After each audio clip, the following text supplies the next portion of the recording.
Admiral Marcus Johnson had always been a man of discipline and dignity.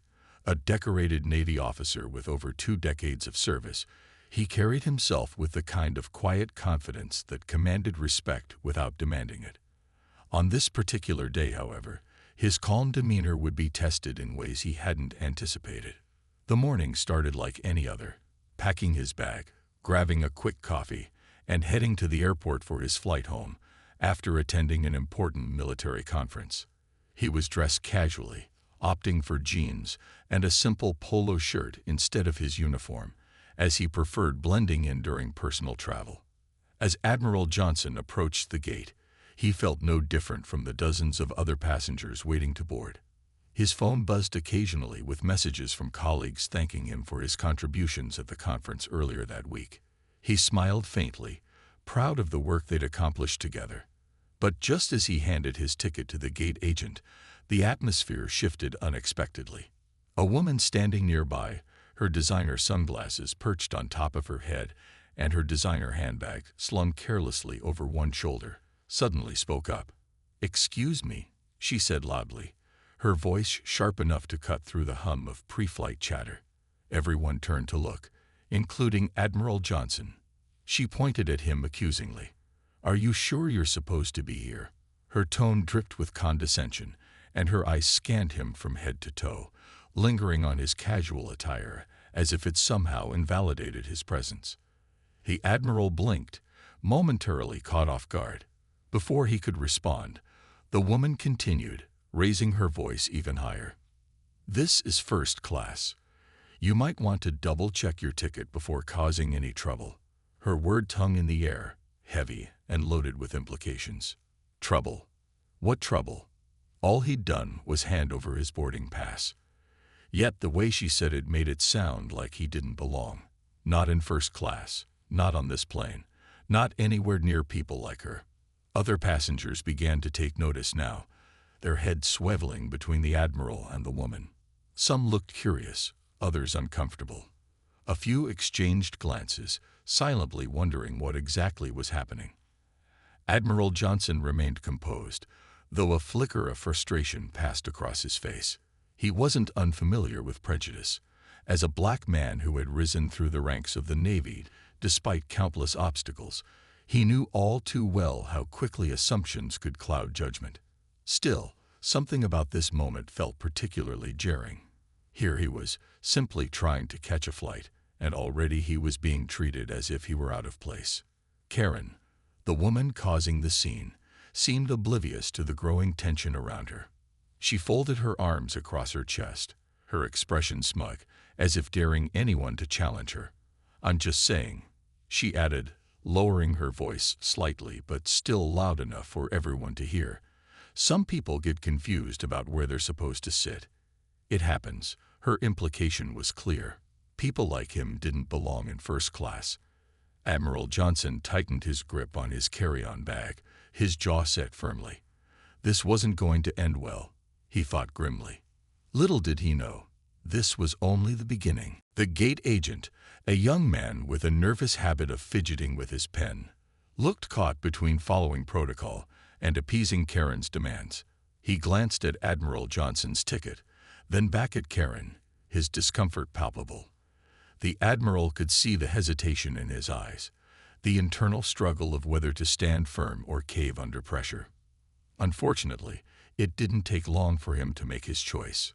"Sir," the gate agent said, addressing Admiral Johnson, but avoiding eye contact, "could you please confirm that this is your ticket?" His voice lacked conviction, as though he were reading lines from a script rather than speaking to an actual person. Admiral Johnson raised an eyebrow but complied, holding up his boarding pass once more. It was clear as day. Seat 3A, first class. There was no mistake. Yet, the gate agent continued to stall, glancing nervously at Karen, who stood nearby with her arms crossed, tapping her foot impatiently. Karen seized the opportunity to escalate the situation. "See, I told you," she exclaimed, her voice dripping with self-righteous indignation. "He's probably confused. Maybe he got someone else's ticket by accident. Or worse." She trailed off, letting the insinuation hang in the air like a dark cloud. Her implication was clear. Admiral Johnson wasn't just mistaken. He was suspicious. The murmurs among the other passengers grew louder, some nodding along with Karen while others shifted uncomfortably, unsure of what to believe. Admiral Johnson felt a surge of frustration bubbling beneath his calm exterior. This wasn't about a mix-up or confusion. It was about prejudice masquerading as concern. He had encountered people like Karen before, individuals who used their privilege as a weapon, slicing through logic and reason with baseless accusations. But this time, it stung differently. Here he was, a highly respected Navy officer, being treated like an imposter simply because of the color of his skin and his choice of clothing. The gate agent, now visibly flustered, turned to his computer screen, pretending to double-check the reservation. Sir," he began hesitantly, "I think there may have been an error. Your seat.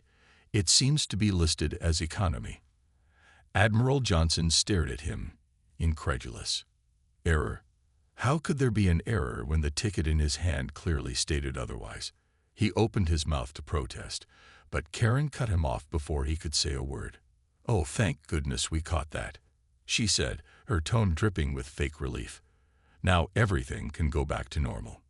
Normal, for her, apparently, meant ensuring Admiral Johnson was relegated to the back of the plane, far away from her and her precious first-class seat.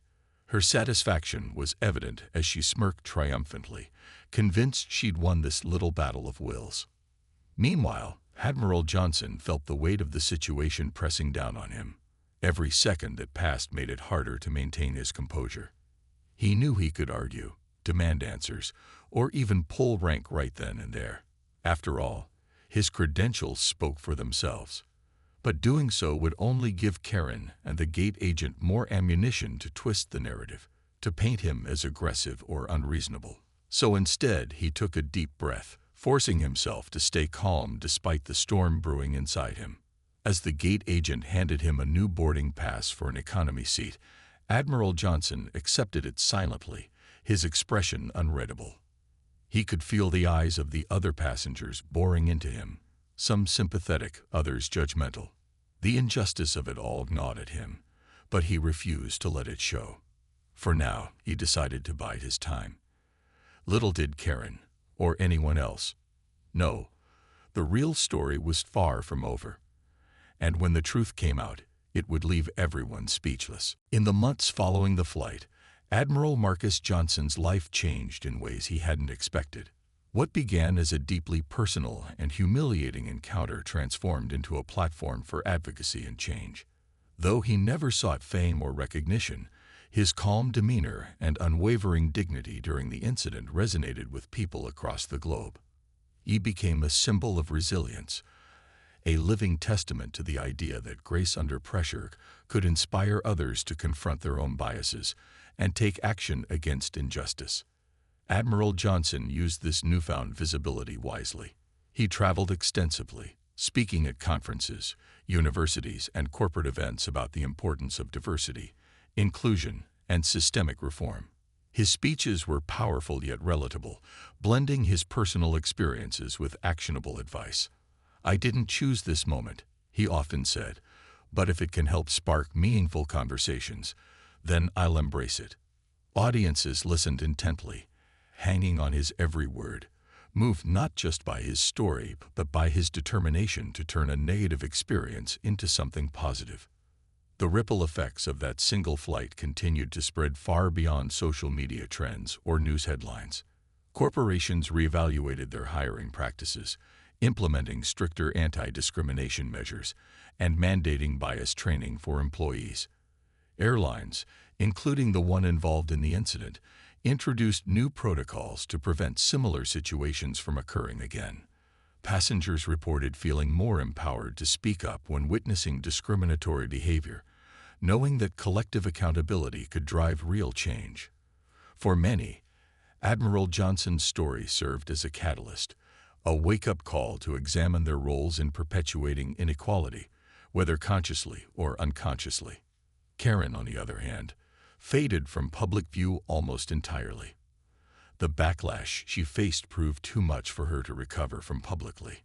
Her professional reputation suffered irreparable damage, and she reportedly retreated from social circles, avoiding any association with the controversy. While some might have seen her punishment as satisfying, Admiral Johnson chose not to dwell on her downfall. Instead, he viewed her actions as a reflection of broader societal issues rather than an isolated case. "It's easy to vilify one person," he once remarked in an interview, "but true progress comes when we address the root causes of these behaviors." Despite the challenges he faced, Admiral Johnson refused to let bitterness take hold. If anything, the incident deepened his commitment to service, not just to his country, but to humanity. He launched a mentorship program aimed at supporting young Black individuals pursuing careers in fields where they were historically underrepresented. From STEM professions to military leadership roles, the initiative provided guidance, resources, and encouragement to help break down barriers.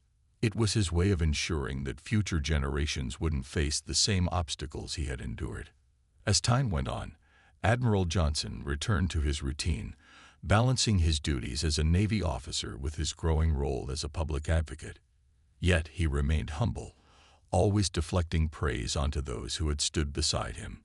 Whether it was passengers on the plane who recorded the incident, journalists who amplified his voice, or strangers who reached out with messages of gratitude. "This isn't about me," he would say. "It's about all of us working together to create a better world." Looking back, Admiral Johnson saw the flight not as a low point, but as a turning point, a moment that reminded him of both the challenges and opportunities inherent in fighting for equality. It reinforced his belief that while prejudice might be pervasive, so too was the human capacity for growth, compassion, and resilience. And though the journey ahead remained long and arduous, he took solace in knowing that every small step mattered. For those who followed his story, Admiral Marcus Johnson became more than just a man wronged. He became a beacon of hope, a reminder that even in moments of darkness, there is light, and that standing tall in the face of adversity can ignite change far greater than oneself. Admiral Marcus Johnson walked toward the economy section of the plane, his steps steady but deliberate. Every movement felt heavier than usual, not because of the carry-on bag slung over his shoulder, but because of the invisible weight of humiliation pressing down on him. As he passed rows of passengers already seated in first class, he could feel their eyes following him, some curious, some sympathetic, and others indifferent. A few whispered to each other behind cupped hands, their voices low but audible enough for him to catch fragments of their conversation. "What happened?" one woman asked her companion. "I don't know, but it looked awkward," came the reply. Karen, now seated comfortably in her plush leather seat near the front of the cabin, watched Admiral Johnson with a smug expression. She leaned back into her chair, crossing her legs as if to assert her dominance over the situation. To her, this was a victory, a confirmation that she had been right all along. But what she didn't realize was that her actions weren't just about seating arrangements. They were a stark reminder of how deeply ingrained biases can manifest in everyday life. For Admiral Johnson, this wasn't simply an inconvenience. It was a painful echo of battles he'd fought throughout his career, moments where people doubted his abilities or questioned his place based solely on his appearance. As he settled into his assigned seat near the back of the plane, the contrast between the two sections couldn't have been more glaring. The economy seats were cramped, the fabric worn from years of use, and the lack of legroom made even sitting upright uncomfortable. Admiral Johnson adjusted himself awkwardly, trying to find a position that wouldn't leave him stiff by the end of the flight. Around him, families with children prepared for takeoff, while solo travelers scrolled through their phones or flipped idly through magazines. No one spoke directly to him, though several glanced his way, perhaps sensing that something unusual had occurred. Despite the discomfort, Admiral Johnson kept his composure intact. He refused to let Karen's behavior, or the gate agent's complicity, break him. Instead, he focused on maintaining his dignity, knowing full well that reacting emotionally would only validate their prejudices. Still, He couldn't shake the feeling of being reduced to a stereotype, stripped of his identity and achievements in mere minutes. It was dehumanizing, infuriating, and exhausting all at once. Meanwhile, Karen seemed oblivious to the ripple effect of her actions. She sipped her complimentary glass of champagne, scrolling through her phone with a self-satisfied grin. Occasionally, she glanced toward the rear of the plane, as though making sure Admiral Johnson was still there. What she failed to notice, however, was the growing unease among some of the other passengers. A young woman sitting across the aisle from her began recording discreetly, capturing snippets of the earlier confrontation on her phone.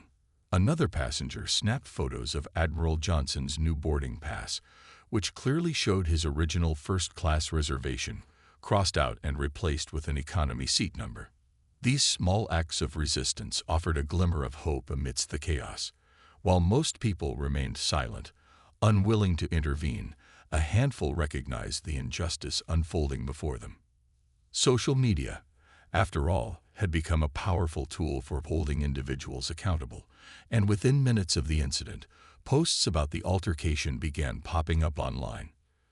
Tweets describing the scene went viral almost instantly, sparking outrage among users who demanded answers. Who was this woman? Why had the airline allowed such blatant discrimination to occur? And most importantly, who was the man at the center of it all? Back in economy class, Admiral Johnson sat quietly, staring out the small oval window at the tarmac below. Planes taxied past, their engines roaring as they prepared for departure. The noise outside mirrored the turmoil inside him, though he kept his emotions tightly locked away. He knew that this moment would not define him, but it might very well redefine how others saw him.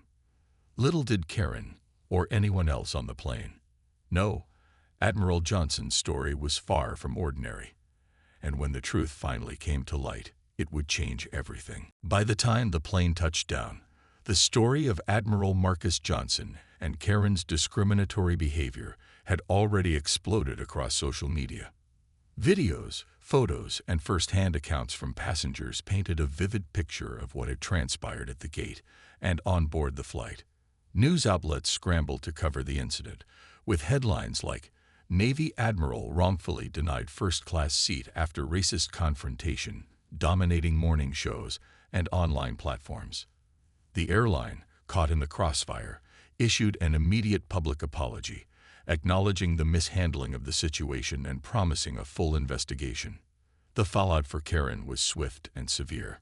Her name, revealed by eagle-eyed social media users who recognized her from photos shared online, became synonymous with entitlement and prejudice. Dozens of people claiming to know her chimed in, describing past encounters where she allegedly displayed similar behavior. Former coworkers, acquaintances, and even neighbors came forward, sharing stories that painted her as someone who frequently made racially charged comments or acted superior in everyday situations. One former colleague tweeted, "This doesn't surprise me at all. She's always been like this, condescending and quick to judge." The internet piled on mercilessly, turning her into a cautionary tale about unchecked privilege. For Admiral Johnson, the attention was overwhelming but bittersweet. While many praised his grace under pressure and applauded him for handling the situation with dignity, he couldn't help but feel frustrated that such an incident had occurred in the first place. In interviews following the flight, he emphasized that his experience wasn't unique. It was emblematic of the systemic racism faced by countless black individuals daily. "What happened to me isn't just about one person," he said during a press conference. "It's about how deeply ingrained bias can shape interactions, often without people even realizing it. We need to do better, not just as individuals, but as institutions." The airline took significant steps to address the backlash. They suspended the gate agent involved pending an internal review and announced new training initiatives aimed at combating racial bias among staff. Additionally, Karen was banned from flying with the airline indefinitely, a decision met with widespread approval. However, Admiral Johnson urged against focusing solely on punishment. Instead, he called for meaningful change within corporate policies and societal attitudes. Accountability is important, he stated, but so is education. Let's use moments like these to reflect and grow. Public reaction remained polarized. Many hailed Admiral Johnson as a hero, a symbol of resilience and strength in the face of adversity. Others criticized bystanders who hadn't intervened sooner, sparking debates about complicity and the importance of speaking up when witnessing injustice. Some passengers admitted feeling conflicted. They hadn't wanted to escalate the situation, but later regretted staying silent. A college student who had recorded part of the altercation posted a heartfelt message online. "I thought filming was enough, but now I realize we all have a responsibility to act. Silence lets things like this happen."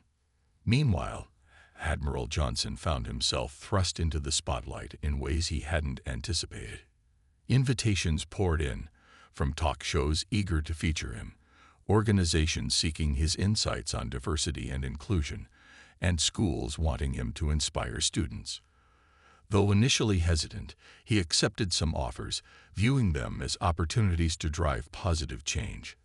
During one appearance, he recounted the flight incident not as a personal grievance but as a call to action. "If my story makes someone think twice before making assumptions about another person, then maybe something good can come out of this," he said earnestly. As days turned into weeks, the viral moment began to fade from headlines, replaced by other news stories vying for attention. But its impact lingered. Corporations reviewed their anti-discrimination policies, educators incorporated the incident into discussions about bias, and communities engaged in difficult conversations about privilege and accountability. For Admiral Johnson, life slowly returned to normal, or as close to normal as it could be after becoming an accidental icon. Yet he carried the memory of that day with him, a reminder both of the work still needed and the power of standing firm in the face of injustice. As the plane soared higher into the sky, the atmosphere on board shifted dramatically. The earlier tension had given way to a mix of awe, discomfort, and quiet reflection among the passengers. Admiral Marcus Johnson sat calmly in his rightful first-class seat, his posture relaxed but dignified. He sipped his water slowly, seemingly unfazed by the whirlwind of attention he had unintentionally sparked. But around him, the energy was electric. Passengers whispered behind cupped hands, their voices tinged with disbelief and admiration. Karen, seated just a few rows away, looked like she wanted nothing more than to disappear. Her face was flushed, her hands gripping the armrests tightly, as if bracing herself for impact. Every time someone glanced in her direction, she flinched slightly, her earlier bravado replaced by sheer mortification. She tried to busy herself with her phone, scrolling aimlessly through social media feeds, but it was clear she wasn't really seeing anything on the screen. Instead, her mind raced, replaying every word she'd said at the gate and wondering how much damage control she could possibly do now. Admiral Johnson, however, wasn't interested in prolonging the confrontation. After his brief statement exposing his rank, he chose not to engage further. There was no need. The truth had spoken loudly enough. Still, when Karen made one last-ditch attempt to explain herself, stammering awkwardly about misunderstandings and not realizing who you were, Admiral Johnson simply raised a hand, cutting her off mid-sentence. "Your prejudice speaks louder than your words," he said firmly, his tone devoid of anger but laced with authority. It was a simple sentence, yet it carried immense weight, leaving Karen speechless and shrinking even further into her seat. The other passengers watched the exchange with rapt attention. Some nodded approvingly, while others exchanged knowing glances. A middle-aged man leaned over to his wife and muttered, "She dug her own grave." Nearby, a young woman typed furiously on her phone, live tweeting updates about the unfolding drama. Within moments, hashtags like #RacistKarenExpose and #RespectAdmiralJohnson began trending online, drawing thousands of comments from people outraged by Karen's behavior and inspired by Admiral Johnson's poise under pressure. For Admiral Johnson, though, this wasn't about vindication or revenge. He understood that moments like these, painful and public, were opportunities to highlight larger issues. As he gazed out the window at the endless expanse of clouds below, he reflected on the countless times he'd faced similar biases throughout his career. From being questioned during military training to having his expertise doubted in high-stakes meetings, he knew all too well how systemic racism operated. Today's incident wasn't just about Karen. It was a symptom of a much deeper problem, one that required collective effort to address. Back in economy class, the mood remained tense but charged with a sense of justice served. Passengers who had initially stayed silent during the altercation at the gate now felt emboldened to speak up. One elderly woman turned to her neighbor and sighed, "It's sad that someone so accomplished has to deal with nonsense like this. People need to wake up." Another passenger chimed in, agreeing wholeheartedly. Even the flight attendants seemed to carry themselves differently, treating Admiral Johnson with an extra layer of deference and respect. Meanwhile, Karen's attempts to salvage her dignity only made things worse. When she tried to flag down a flight attendant to request another drink, hoping to appear nonchalant, the attendant barely acknowledged her, instead focusing on ensuring Admiral Johnson was comfortable. The message was clear. She had crossed a line, and there would be consequences, not just socially, but potentially legally and professionally as well. By the time the captain announced they were approaching cruising altitude, the story had already gone viral. News outlets picked up the tweets, sharing screenshots of posts and speculating about what might happen next. For Admiral Johnson, the sudden spotlight was unexpected but not unwelcome. If his experience could shine a light on the persistence of racial bias, even in spaces meant to be neutral, it would be worth enduring the humiliation. Because ultimately, it wasn't about him. It was about making sure no one else had to face the same indignity ever again. As the plane prepared for takeoff, the hum of engines and the shuffle of passengers settling into their seats filled the cabin. Admiral Marcus Johnson sat quietly in his economy seat, trying to focus on anything but the injustice he had just endured. He flipped through an in-flight magazine, though his mind was elsewhere.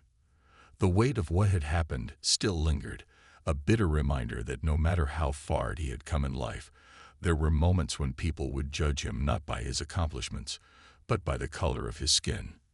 Karen, seated comfortably up front in first class, seemed entirely unfazed. She adjusted her blanket, sipped her drink, and scrolled through her phone as if nothing unusual had occurred. Her smug expression suggested she believed the matter was resolved. Admiral Johnson had been put in his place, and that was the end of it. But unbeknownst to her, murmurs continued to ripple through the plane.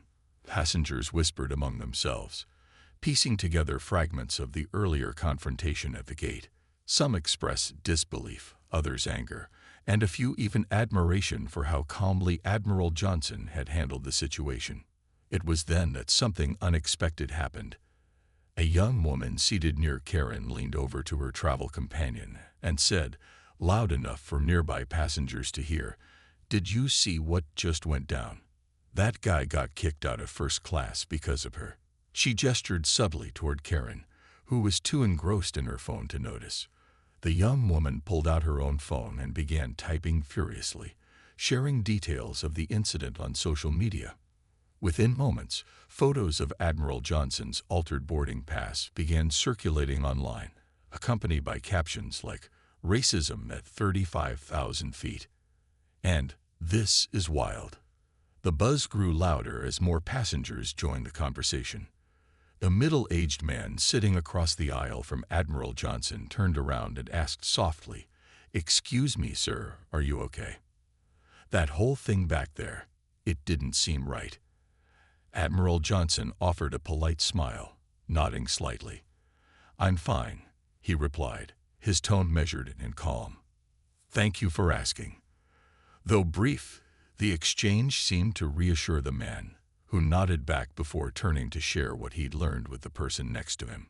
Word spread quickly throughout the cabin, creating an undercurrent of tension and unease. Just as the flight attendants began their safety demonstrations, the pilot's voice crackled over the intercom, interrupting the routine spiel. Ladies and gentlemen, this is your captain speaking. We have a small issue that needs addressing before we depart. Could Admiral Marcus Johnson please make his way to the cockpit immediately?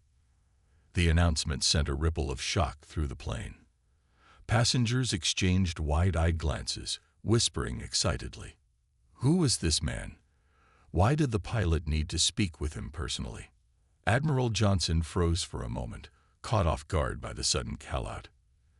Then, gathering himself, he unbuckled his seatbelt and stood up, his towering frame drawing attention as he moved through the narrow aisle. Every eye followed him, some curious, others apologetic, and a few glaring defensively. Karen, finally looking up from her phone, watched him with growing unease. For the first time since the ordeal began, doubt flickered across her face. What did the pilot want with him? Was he someone important?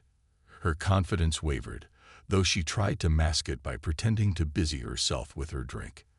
As Admiral Johnson approached the front of the plane, the flight attendants parted respectfully, their expressions a mix of confusion and reverence. When he reached the cockpit door, the pilot stepped out, extending a hand.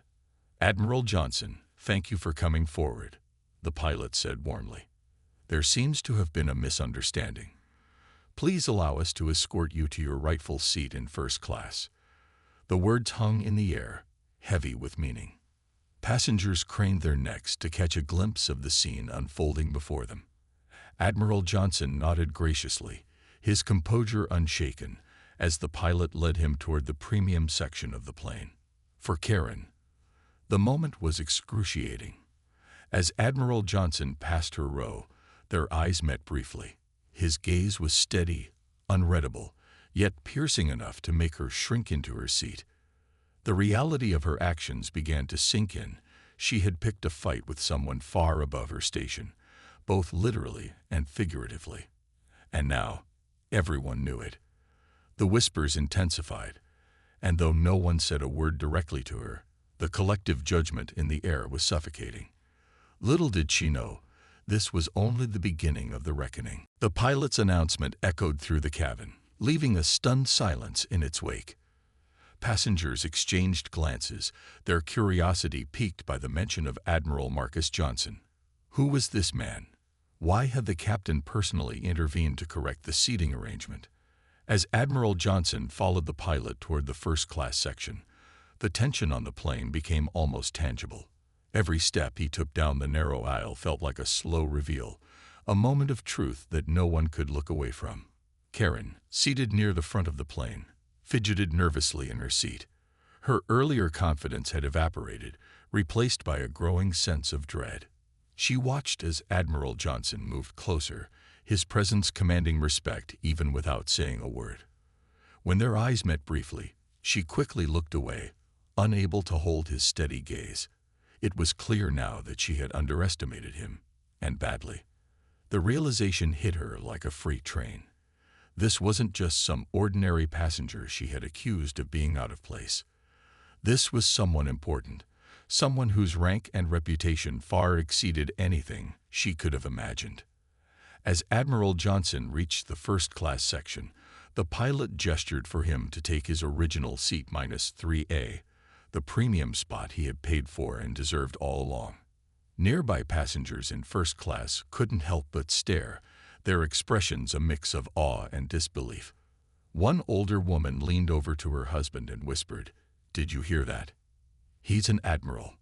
Another passenger nodded solemnly, muttering under his breath, "This is going to get ugly."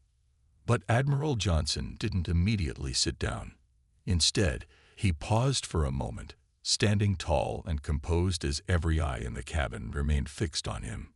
He turned slightly, his gaze sweeping over the rows of passengers until it landed squarely on Karen. For a brief second, there was complete silence. No rustling of magazines, no murmurs, not even the hum of the engines seemed audible. Then, in a calm but firm voice, Admiral Johnson spoke. "For the record," he said, addressing Karen directly, "I am Admiral Marcus Johnson, a 4-star officer in the United States Navy. I earned my place here, not just on this flight, but in every aspect of my life. His word hung in the air, sharp and unyielding. Karen's face flushed red, her mouth opening and closing as if searching for something, anything, to say in response. But nothing came out. The smugness she had displayed earlier was gone, replaced by sheer embarrassment. She sank lower into her seat, avoiding eye contact with everyone around her. Other first-class passengers shifted uncomfortably, some glaring at Karen while others gave Admiral Johnson approving nods or quiet smiles of solidarity. Meanwhile, the rest of the plane erupted into low murmurs. People who had witnessed the earlier confrontation were piecing everything together, their initial shock giving way to anger at Karen, at the gate agent, and at the system that allowed such discrimination to happen in the first place. A teenage boy sitting in economy whispered excitedly to his mom, "Mom, did you hear that? He's like super high-ranking in the Navy." His mother nodded, adding softly, "And he handled it so well. Imagine having to deal with people like her all the time." Back in first class, Admiral Johnson finally settled into his seat, placing his carry-on bag in the overhead compartment with deliberate care. The flight attendants hovered nearby, offering apologies and assurances that they would ensure no further disruptions occurred. One attendant handed him a glass of water, saying quietly, "Thank you for your service, sir." Admiral Johnson accepted it with a polite nod, though his expression remained thoughtful, as if reflecting on the absurdity of the situation. For Karen, the humiliation was far from over. Passengers continued to whisper about her behavior, and several pulled out their phones to document the aftermath of the incident. Social media posts began flooding timelines, describing how the racist Karen had been exposed mid-flight. Memes and hashtags started trending within minutes, turning what had been a private altercation into a public spectacle. Though Admiral Johnson hadn't intended to draw attention to himself, the power of collective outrage ensured that the story would spread far beyond the confines of the airplane. As the plane taxied down the runway, preparing for takeoff, Admiral Johnson closed his eyes and exhaled deeply. The weight of the past hours still lingered, but he felt a small measure of satisfaction, knowing that justice, however delayed, had prevailed. Still, he couldn't shake the thought that this kind of prejudice wasn't isolated to one person or one moment. It was systemic, pervasive, and something he'd been fighting against his entire life. And while today's victory might feel cathartic, it was also a reminder of the work that lay